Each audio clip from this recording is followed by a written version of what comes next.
കുറച്ചൊക്കെ ഒരു മര്യാദ, മിനിമം മാനേഴ്സ് എന്നൊക്കെ പറയുന്ന സാധനം ആവാൻ കേട്ടാ. ദയവ് ഇത് ഈ പണിക്കിനി ഇറങ്ങരുത്. സുഹൃത്തുക്കളെ, 2 ദിവസം കൊണ്ട് ഞാൻ നല്ല തിരക്കാണ്. പക്ഷേ തിരക്കുകൾക്കിടയിൽ ഇങ്ങനൊരു വീഡിയോ ചെയ്യണമെങ്കിൽ നിങ്ങളൊന്ന് ആലോചിച്ച് നോക്കിയാൽ അത്രയും കുരു പൊട്ടിയിട്ടാണ് ഞാൻ ഈ വീഡിയോ ചെയ്യുന്നത്. നിങ്ങൾ കണ്ടതാണ് കഴിഞ്ഞ ദിവസം സലീം കുമാർ, നമ്മുടെ അതുല്യ കലാകാരൻ, ഒരുപാട് എനിക്ക് തോന്നുന്നു 90s കിഡ്സിനൊക്കെ ഒരുപാട് സംഭാവനകൾ ചിരിപ്പിക്കുകയും ചിന്തിപ്പിക്കുകയും ഒക്കെ ചെയ്തിട്ടുള്ളൊരു കലാകാരനാണ്. അപ്പം അയാളുടെ മരണാന്തര ചടങ്ങിൽ വന്നിട്ടുള്ള കുറച്ച് ഫേസുകളും അതുപോലെ ഈ പറഞ്ഞിട്ടുള്ള ഓൺലൈൻ മീഡിയാസിൻ്റെ കുറച്ച് ഇതുപോലുള്ള സമീപനങ്ങളും നമ്മൾ സാഹചര്യം അനുസരിച്ച് പെരുമാറാൻ പഠിക്കണമെന്നൊക്കെ പറയുമല്ലോ. അതുപോലുള്ള കാഴ്ചകളെ കണ്ടിട്ട് എനിക്ക് സത്യം പറഞ്ഞാൽ എനിക്കത് കണ്ടിട്ട് എനിക്ക് തരിപ്പ് കയറിയിട്ടാണ് ഞാൻ ഈ ഒരു വീഡിയോ സമയമില്ലാഞ്ഞിട്ട് പോലും ചെയ്യുന്നത്. അപ്പോൾ എല്ലാവരും വീഡിയോ ലൈക്ക് ചെയ്യണം, നിങ്ങളുടെ അഭിപ്രായം ഇതിനെ പറ്റിയിട്ട് കമൻറ്റ് ചെയ്യണം. അതുപോലെ എല്ലാവരും ചാനലും കൂടെ സബ്സ്ക്രൈബ് ചെയ്ത് വെക്കണം. അപ്പം എനിക്ക് അതിനകത്ത് ഏറ്റവും കുരുപൊട്ടിയൊരു സംഭവം എന്ന് വെച്ച് കഴിഞ്ഞാൽ നമുക്കറിയാം, റിനി ആൻഡ് ജോർജ് ഇളിച്ചുകൊണ്ട് കയറി വരുന്ന റിനി ആൻഡ് ജോർജ് നമ്മൾ കണ്ടതാണ്. 10 പേരവിടെ നിൽക്കുന്ന കണ്ടപ്പോഴത്തേക്ക് അവരെയൊക്കെ മുമ്പിൽ ഇളിച്ച് കാണിച്ചുകൊണ്ട് എനിക്ക് ഇളിക്കാൻ അറിയാം, ഞാനിവിടെ വന്നത് ഫാഷൻ ഷോയ്ക്കാണ്, അല്ലെങ്കിൽ ഇളിപ്പിനുള്ള ഈ പറഞ്ഞിട്ടുള്ള ഒരു പരിപാടിക്ക് വേണ്ടിയിട്ടാണ് വന്നതെന്നുള്ളൊരു ചിന്താഗതിയോടുകൂടി വന്നിട്ട് ഇളിച്ച് കാണിച്ച് കൈയെടുത്ത് കാണിക്കുന്നു, കാലെടുത്ത് കാണിക്കുന്നു. എന്തുവാടെ ഇതൊക്കെ സ്വന്തം നമ്മുടെ ഈ പറഞ്ഞിട്ടുള്ള സ്വന്തം വീട്ടിൽ ആരെങ്കിലുമാണ് കിടക്കുന്നതെങ്കിൽ ഇങ്ങനെ ഇളിച്ചു കൊണ്ട് കയറി വരുമോ?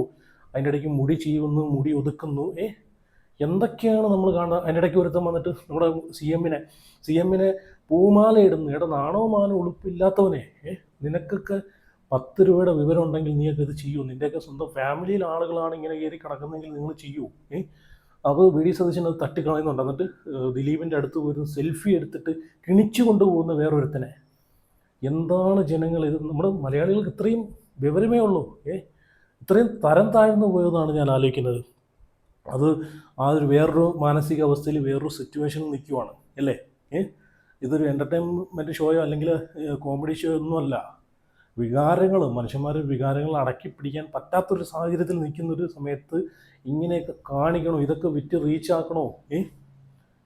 ഇതിലൂടെയൊക്കെ റീച്ച് നേടണോ? എന്നാലോചിച്ച് നോക്കി. റിനി വന്നത് റീച്ചിന് വേണ്ടിയിട്ടാണ്, അല്ലാതെ വേറെ ഒന്നുമല്ല. ഓൺലൈൻ മീഡിയാസിനോട് എനിക്ക് പറയാനുള്ളത്, ഓൺലൈൻ മീഡിയാസിൻ്റെ കോണ്ടൻറ്റൊക്കെ എടുത്ത് നമ്മളും ചെയ്യുന്നതാണ്, അവരുടെ വീഡിയോസൊക്കെ ചെയ്യുന്നതാണ്. പക്ഷേ നിങ്ങളോടൊക്കെ പറയാനുള്ളത്, ഈ സാഹചര്യം അനുസരിച്ച് നിങ്ങൾ പെരുമാറും സുഹൃത്തുക്കളെ. കാരണം അതിൽ നിന്ന് കിട്ടുന്ന പൈസ എങ്ങനെ നിങ്ങൾക്ക് ഇറങ്ങും എന്നാലോചിച്ച് നോക്കി. അപ്പോൾ എന്തായാലും ഇതൊക്കെ കണ്ടിട്ട് എനിക്ക് കുരു പൊട്ടിയിട്ടാണ് ഞാൻ ഈ വീഡിയോ ചെയ്യുന്നത്. അപ്പം റിനിയുടെ ഇളിച്ചുകൊണ്ടുള്ള സലീം കുമാറിനെ, നമ്മളെ മഹാനടൻ മഹാപ്രതിഭ സലീം കുമാറിനെ, അത് മാത്രമല്ല കറകളഞ്ഞൊരു കോൺഗ്രസ്സുകാരനാണ്, പാർട്ടിക്കാരെന്ന് പറഞ്ഞെങ്കിൽ പറയാം, കോൺഗ്രസ് നിന്ന് വിട്ട് പാർട്ടിക്കാരൻ, അടിയുറച്ച് സ്വന്തം പാർട്ടിയിൽ വിശ്വസിച്ച ഈ പറഞ്ഞിട്ടുള്ള കോൺഗ്രസ് എന്നൊരു പ്രസ്ഥാനം അധികാരത്തിൽ ഇല്ലാഞ്ഞിട്ട് പോലും ഞാൻ കോൺഗ്രസ്സുകാരാണെന്ന് പറഞ്ഞ് നിലപാട് വ്യക്തമാക്കിയിട്ടുള്ള വ്യക്തിയാണ്. അപ്പോൾ എന്തായാലും റിനിയുടെ ഇളിച്ചുകൊണ്ടുള്ള ആ ഒരു കടന്നുവരക്കം നമുക്ക് കാണാം. ഇതൊക്കെ കണ്ടിട്ടുണ്ടല്ലോ, എനിക്ക് സത്യം പറഞ്ഞാൽ എനിക്ക് തരിച്ചാണ് കയറിയത്. എന്തായാലും അതൊന്ന് കണ്ടു നോക്കേ.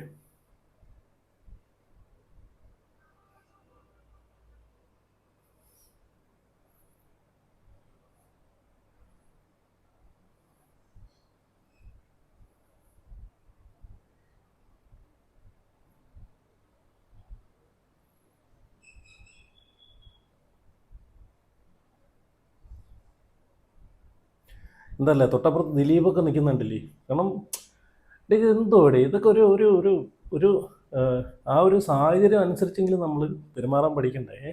അല്ലെങ്കിൽ 10 ക്യാമറയെ കാണിക്കാൻ വേണ്ടിയിട്ടാണോ? 10 ആളുകളെ കാണിക്കാൻ വേണ്ടിയിട്ടാണോ? ഞാനിവിടെ ഇരിപ്പുണ്ട്, ഞാൻ എന്നൊരു വ്യക്തി ഇവിടെ ഉണ്ടെന്ന് അറിയിക്കാൻ വേണ്ടിയിട്ടാണോ? കണ്ടില്ലേ, മുടിയൊക്കെ എടുത്തിരുന്നു. വേറൊരു എനിക്കൊന്ന് പല വീഡിയോസിലും പല രീതിയാണ്. ഞാൻ വേറെണ്ണത്തിനകത്ത് ഞാൻ കണ്ടപ്പോഴത്തേക്ക് മുടിയൊക്കെ എടുത്തിട്ട് ഇങ്ങനെയൊക്കെ എടുത്തിരുന്നില്ല, ബ്യൂട്ടി പാർലറിൽ പോയിരുന്നിട്ട് മുടിയില്ല സ്ട്രെയിറ്റ് ചെയ്യുന്ന രീതിയിലൊക്കെ ഉള്ള രീതിയിലൊക്കെ മുടിയെടുത്ത് അപ്പുറത്തിടുന്നു, വരിഞ്ഞു മുറുക്കുന്നു, അങ്ങനെ എന്തൊക്കെയോ കോലങ്ങളൊക്കെ കാണിച്ച് ഇത്രയും വിവരമില്ലാത്ത ആളുകളാണല്ലോ എന്ന് ഓർക്കുമ്പോഴത്തേക്ക്. ഇനി ഞാനിവിടെ ഇതിനെ പറ്റിയിട്ട് നമ്മുടെ ശീതളസും കുറച്ച് കാര്യങ്ങൾ സംസാരിക്കുന്നുണ്ട്, അതുകൊണ്ട് നിങ്ങളൊന്ന് കണ്ടുപോകെ. എന്ന നിലയിൽ, നല്ലൊരു സുഹൃത്ത് എന്ന നിലയിൽ അദ്ദേഹത്തെ അറിയാവുന്ന ഒരുപാട് ആളുകളുണ്ട്. അവർക്കൊക്കെ വ്യക്തിപരമായിട്ടുള്ള ധാരാളം ഓർമ്മകളുണ്ട്. ആ ഓർമ്മകളിൽ അവരൊക്കെ വേദനിച്ച് തകർന്നു നിൽക്കുന്ന സമയമായിരിക്കും. ആ സമയത്ത് ചെന്ന് ദൃശ്യങ്ങൾ പകർത്താൻ തള്ളുകൂട്ടുന്ന ആളുകളെയും സെൽഫി എടുക്കാൻ സെലിബ്രിറ്റികൾക്ക് പുറകെ പായുന്ന ആളുകളെയും ഒക്കെ എന്ത് ചെയ്യണമെന്നാണ് ചോദിക്കുന്നത്. ദിലീപിന്റെയൊക്കെ മുന്നിൽ ചെന്ന് നിന്ന് ദിലീപൊക്കെ അനങ്ങാതെ നിൽക്കുകയാണ് ദുഃഖത്തോടെ. മുന്നിൽ ചെന്ന് നിന്ന് എന്നിട്ടും അങ്ങനെ നിൽക്കുന്ന ആളിനോടൊപ്പം സെൽഫി എടുത്തിട്ട് പോവുകയാണ്. മലയാളികൾ തന്നെയാണ് ഇവർ, നമ്മുടെ നാട്ടിൽ തന്നെയാണ് ഇവർ ജീവിക്കുന്നത്. ഒരു മരിച്ചു കിടക്കുന്ന ശരീരത്തിന് ഒരു മര്യാദ കൊടുക്കണ്ടേ, ഒരു ബഹുമാനം കൊടുക്കണ്ടേ? നമ്മൾ എന്തിനാണ് കൂപ്പുകൈയോടുകൂടി മൃതശരീരത്തിന്റെ മുന്നിൽ നിൽക്കുന്നത്? നമ്മൾ കൊടുക്കുന്ന മര്യാദയാണ്, ബഹുമാനമാണ്. അതിൽ മാത്രമല്ല, അവിടെ മൗനം പാലിക്കണം, പരമാവധി നിശബ്ദരായിട്ട് നിൽക്കണം. ഒരാൾ വിട്ടു പിരിയുകയാണ്, അവസാനമായിട്ടാണ് അയാളുടെ ഭൗതിക ശരീരം നമുക്കൊന്ന് കാണാൻ സാധിക്കുന്നത്. അപ്പോൾ പരമാവധി അവിടെ മര്യാദ പാലിക്കണം എന്നുള്ളതാണ്. റിനി ആൻ ജോർജ് എന്നൊരു സെലിബ്രിറ്റി അവിടോട്ട് വന്നിറങ്ങി.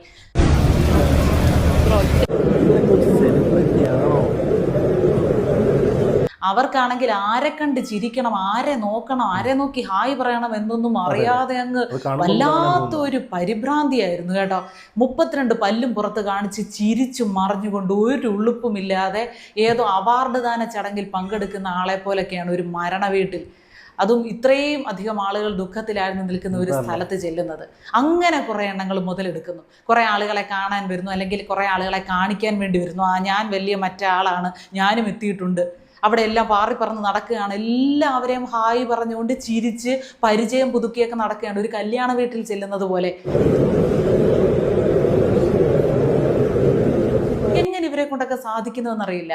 അതുമല്ലാതെ ഒരു വിവരദോഷി ശ്രീ VD സതീശൻ അങ്ങോട്ട് കയറി ചെന്ന സമയത്ത് കോൺഗ്രസിന്റെ ഷാള് അണിയിക്കാൻ വേണ്ടി ചെല്ലുന്നു. ഉടൻ തന്നെ ബലം പ്രയോഗിച്ചാണ് VD സതീശൻ അത് പിടിച്ചു മാറ്റിയത്.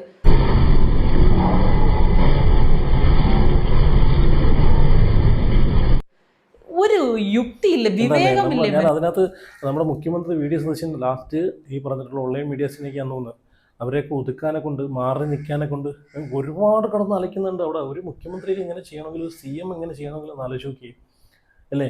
അപ്പോൾ അത്രയും ഗതി കിട്ടണം. അതുമാത്രമല്ല, സലീംകുമാറിൻ്റെ മകൻ ചന്തു തന്നെ കണ്ടില്ലേ? ഇതൊക്കെ എങ്ങനെ സഹിക്കൂടെ? നമ്മളൊന്ന് ആലോചിച്ച് നോക്കിയേ. ഇവർ വന്നിട്ട് ഇതൊക്കെ എടുത്തുകൊണ്ട് പോയിട്ട് സോഷ്യൽ മീഡിയയിലിട്ട് പല ക്യാപ്ഷനും കൊടുത്ത്, എന്നാ ആ വ്യക്തിയുടെ ഫേസ് കാണിക്കൂ. അതുമില്ല, ആ വ്യക്തിയെ ഇപ്പോൾ സലീംകുമാറിനെ നമ്മൾ നോക്കിക്കഴിഞ്ഞാൽ മനസ്സിലാവും. ഒരു വീഡിയോക്കകത്ത് സലീംകുമാറിനെ നമ്മൾ കാണുന്നില്ല. അവിടെ വരുന്ന ആൾ അല്ലെങ്കിൽ ആരാണോ നടന്നു വരുന്നത്, അയാൾ വെള്ള ഷർട്ട് ഇട്ടിട്ട് സലീംകുമാറിനെ കാണാൻ വന്നു, അയാൾ മഞ്ഞ ഷർട്ട് ഇട്ടിട്ട് സലീംകുമാറിനെ കാണാൻ വന്നു, അയാൾ താടി വെച്ച് വന്നു, താടി ഇല്ലാതെ വന്നു, ആ വരുന്ന വ്യക്തിയെ കണ്ടോ, ഈ വരുന്ന വ്യക്തിയെ കണ്ടോ, മറ്റേ വ്യക്തിയെ കണ്ടോ എന്നൊക്കെ പറഞ്ഞിട്ടുള്ള രീതിയിലാണ് ഇടുന്നത്. കുറ്റം പറയുമല്ല സുഹൃത്തുക്കളെ, നിങ്ങൾ കുറ്റം പറയല്ല, നിങ്ങളൊന്ന് ചിന്തിച്ച് നോക്കിയേ. ഇതിലൂടെയൊക്കെ കിട്ടുന്നത് നമുക്ക് ഇറങ്ങുമോ? നമ്മൾ ഫാമിലിയിലോട്ടാണ് പോകുന്നത്, മക്കൾ എല്ലാവരും കഴിക്കുന്നതാണ്. ഇതൊക്കെ നല്ല ഒരു രീതി ഇതാണോ ഈ കഴിക്കുന്നത്, ഇതിലൂടെ കിട്ടുന്നത്? നല്ല കാര്യങ്ങൾക്ക് വേണ്ടിയിട്ട് നിങ്ങൾ ചെയ്തു, കുഴപ്പമില്ല. പക്ഷേ ഇതുപോലുള്ള ഈ ഒരു സന്ദർഭത്തിൽ ഒരുപാടടുത്ത് നമ്മൾ ഇവിടെ ഇത് മാത്രമല്ല, ശ്രീനിവാസൻ്റെ ഇതിനകത്ത് നമ്മൾ കണ്ടതാണ് ഒരുപാട് നോക്കിക്കഴിഞ്ഞാൽ നമുക്ക് ഇതുപോലുള്ള സംഭവങ്ങൾ കാണാൻ സാധിക്കുന്നതാണ്. ഇതൊന്നും വിറ്റ് റീച്ചാക്കല്ലേ കേട്ടോ, സീരിയസ് ആയിട്ട് പറയുകയാണ്. ഓക്കെ, ഇനി ഞാനിവിടെ ഒരു വീഡിയോ കൂടെ വെച്ച് തരാം, അതുകൊണ്ട് നിങ്ങളൊന്ന് കണ്ടു നോക്കേ.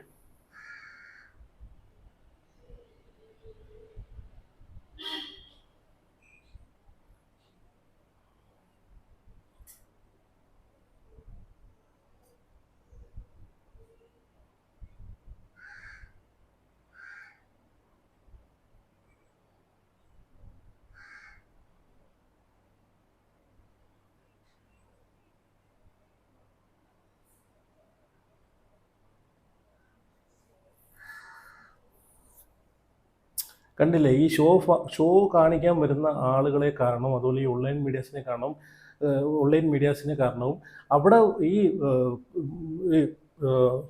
ആ വ്യക്തിയെ കാണാൻ വരുന്ന സലീംകുമാറിനെ കാണാൻ ആത്മാർത്ഥതയോടുകൂടി കാണാൻ വരുന്ന ആളുകൾക്ക് കാണാൻ സാധിക്കുന്നില്ല.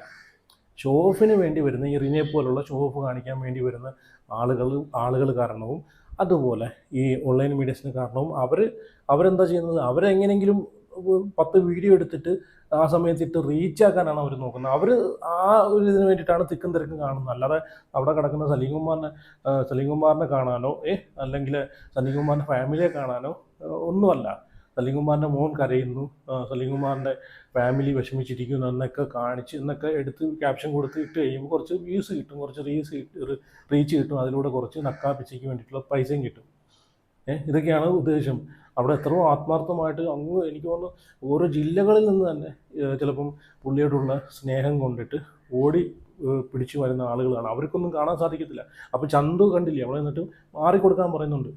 കാരണം എന്താ, എത്രയോ ആത്മാർത്ഥതയോടുകൂടി വരുന്നത് കാണാൻ ആഗ്രഹിക്കുന്ന ആളുകളുണ്ട്. അവർക്കൊക്കെ കാണാൻ വേണ്ടിയിട്ടാണ് അവൻ അവിടെ അലച്ചത്. അതിനെയും കുറേ ആളുകൾ എടുത്ത് നെഗറ്റീവ് ആക്കുന്നുണ്ട്. പട്ടി ഷോ, പൂച്ച ഷോ എന്നൊക്കെ പറഞ്ഞുകൊണ്ട്. ഇത് സത്യം പറഞ്ഞാൽ ഇതൊക്കെ അതിക്രമിച്ചു പോയി. അതാണ് ഇവിടെ കാണുന്നത്, അതിക്രമിച്ചു പോയി. ഒരു മരണം വന്നു കഴിഞ്ഞാൽ ഉടനെ അവിടെ ഞാനൊന്ന് റീച്ച് ആവണം. കാരണം ആളുകൾക്കറിയാം അവിടെ ഒരു വ്യക്തി മരിച്ചു കഴിഞ്ഞാൽ, ഒരു ഫിലിം സ്റ്റാറോ അല്ലെങ്കിൽ ഒരു സെലിബ്രിറ്റിയോ മരിച്ചു കഴിഞ്ഞാൽ അവിടെ കുറച്ച് ഓൺലൈൻ മീഡിയാസ് വരും. അപ്പോൾ അവരുടെ മുമ്പിൽ ഞാനൊന്ന് സ്റ്റാർ ആവണം. എന്നെ ഒന്ന് ആളുകൾ വീണ്ടും ഒന്ന് അറിയണം.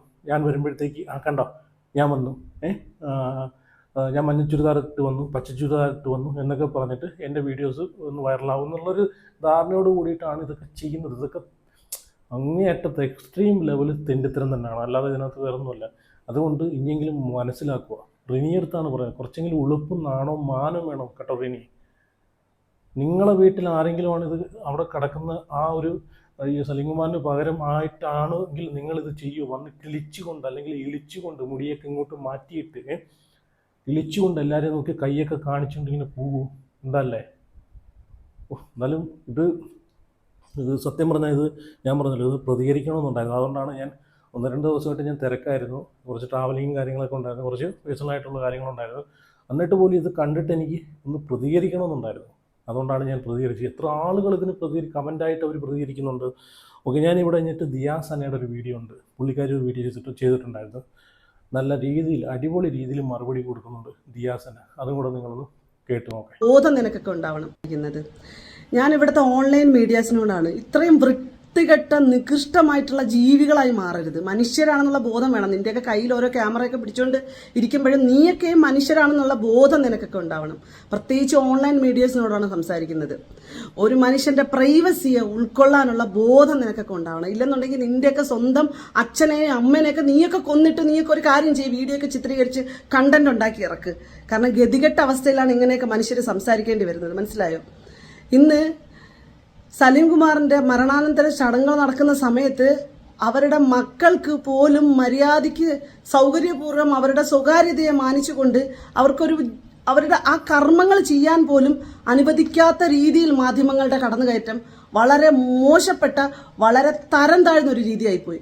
കാരണം നമ്മൾ ഈ അടുത്ത കാലത്തൊക്കെ കാണുന്നുണ്ട്, ഈ സെലിബ്രിറ്റീസ് ആയിട്ടുള്ള ആളുകളുടെ ആരെങ്കിലുമൊക്കെ മരണങ്ങൾ വരുന്ന സമയത്ത് ഇവിടെ അത് ആഘോഷിക്കാൻ വേണ്ടിയിട്ടുള്ള ഒരുപാട് മാധ്യമങ്ങൾ അവർ കുറേ ക്യാപ്ഷൻ ഇടും, കുറേ തംബ്നെയിൽസുകൾ കൊടുത്തിട്ട് അവരിങ്ങനെ അതിനെ മാർക്കറ്റ് ചെയ്യാണ്. നമ്മളെ സ്വന്തം കുടുംബത്തിനകത്ത് നമ്മൾക്ക് സംഭവിച്ചെങ്കിൽ, നമ്മളെ സഹോദരങ്ങൾക്ക്, നമ്മളുടെ മക്കൾക്കൊക്കെ സംഭവിച്ചാൽ നമ്മൾ ഇതും പൊക്കിപ്പിടിച്ചോണ്ട് ചെല്ലുവോ? നിനക്കൊക്കെ ഒരു ബോധം വേണ്ടേ? ഒരു എന്റർടൈൻമെന്റ് പർപ്പസ് അല്ലല്ലോ അവിടെയൊക്കെ നടക്കുന്നത്. അവിടെ നടക്കുന്നത് മനുഷ്യന്റെ അവസ്ഥയിൽ ഒരു മനുഷ്യൻ മൺമറഞ്ഞു പോയി.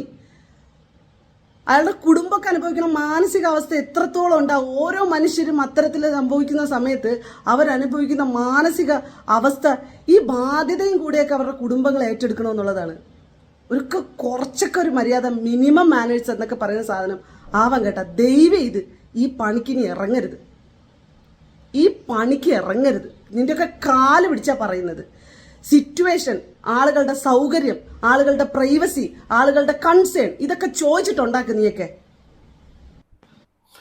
ഓക്കെ, കറക്റ്റ് കാര്യമല്ലേ? അപ്പോൾ എന്തായാലും ഇതൊക്കെ ഒന്ന് എല്ലാവരെയും ഒരു ഓർമ്മയിലൊക്കെ ഇരിക്കട്ടെ. കാരണം ഇനിയും ഇങ്ങനെ ഒന്നും സംഭവിക്കാതിരിക്കട്ടെ. കാരണം ഇന്ന് മറ്റൊരാൾക്കാണെങ്കിൽ നാളെ നമുക്കും ഈ ഒരു അവസ്ഥ വരും, നമ്മുടെ കുടുംബത്തിനും ഈ ഒരു അവസ്ഥ വരും. അപ്പോൾ അതൊക്കെ മനസ്സിലാക്കുക. അപ്പോൾ എന്തായാലും ഇതിനെ പറ്റിയിട്ട് നിങ്ങളുടെ അഭിപ്രായം ഉറപ്പായിട്ടൊന്ന് കമൻറ്റ് ചെയ്യണം. ഇതുപോലുള്ള നാറിത്തരങ്ങൾക്കെതിരെ നിങ്ങളുടെ അഭിപ്രായം കൂടെ എന്താണെന്ന് കമൻറ്റ് ചെയ്യണം. അതുപോലെ നിങ്ങളുടെ വീഡിയോ കാണുകയാണെന്നുണ്ടെങ്കിൽ എല്ലാവരും ഒന്ന് വീഡിയോ ലൈക്ക് കൊടുത്ത് അതുപോലെ ചാനലിനും കൂടെ ഒന്ന് മറക്കാതെ സബ്സ്ക്രൈബ് ചെയ്ത് വെക്കണം. എന്നാൽ മാത്രമേ ഇതുപോലുള്ള വിഷയങ്ങൾ നമുക്ക് എടുത്ത് വലിച്ചു കീറി അങ്ങ് ഒട്ടിച്ചു വിടാൻ നമുക്ക് സാധിക്കത്തുള്ളൂ എന്നാണ്. നമ്മളൊക്കെ ഇതൊക്കെ കാണുമ്പോൾ നമുക്കൊരു ഇതുണ്ടല്ലോ, വികാരമുണ്ടല്ലോ, അത് ഇങ്ങനെയൊക്കെയാണ് നമുക്ക് ഇതിലൂടെയൊക്കെ നമുക്ക് പ്രതികരിക്കാൻ പറ്റും. ഞാൻ എൻ്റെ വീഡിയോ ആയിട്ട് ഞാൻ പ്രതികരിക്കുന്നു പല വിഷയങ്ങളും, അത് നിങ്ങൾ കമൻ്റായിട്ട് നിങ്ങൾ വന്ന് പ്രതികരിക്കുന്നു. അപ്പം എല്ലാം സെയിം തന്നെ. അപ്പോൾ എന്തായാലും ചാനൽ സബ്സ്ക്രൈബ് ചെയ്ത് വയ്ക്കുക. അപ്പോൾ അടുത്ത വീഡിയോ ആയിട്ട് പിന്നെ വരാം. See you.